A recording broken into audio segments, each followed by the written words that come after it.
Jim Gillen, and I'm a person in long-term recovery. That means I haven't used alcohol and drugs for any reason since 1998, and as a result, my life has gotten a whole lot better. How about you? If you are in recovery, let me hear you say yeah!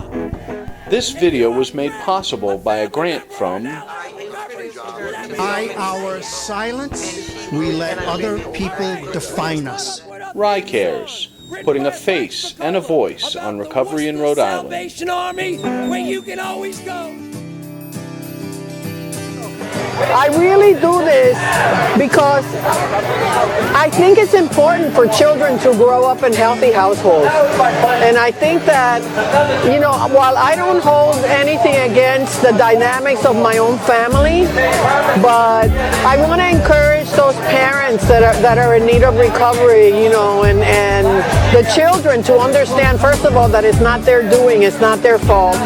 And I also think that the more love that we can spread around by focusing on the positive and getting people to recognize that people can recover, that there is a light at the end of the tunnel, that we can make families whole again.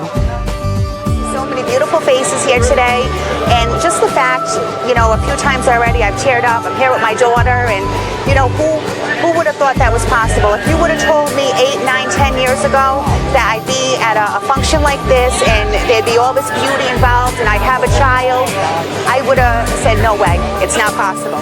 I face those challenges when not understood, but things like this today, it shows people what's going on. When we think about the history of treatment and recovery, to have had something like this 15 years ago would have been unthinkable. I mean, people were still really covered with a lot of shame and fear around having had an addictive disorder. But now, people are willing and able to be very public about this, and each year it keeps getting bigger. More people become willing to come out. I say to people, come out wherever you are. Well, I think a large part of hope is getting involved publicly. That we need to teach people early in recovery not to be afraid, not to be ashamed. Folks who have cancer, talk about it publicly. Folks who have diabetes, talk about it publicly. Those are chronic disorders. Folks aren't afraid. And to me, being able to be public, not feel overwhelmed by shame, gives us a lot of hope.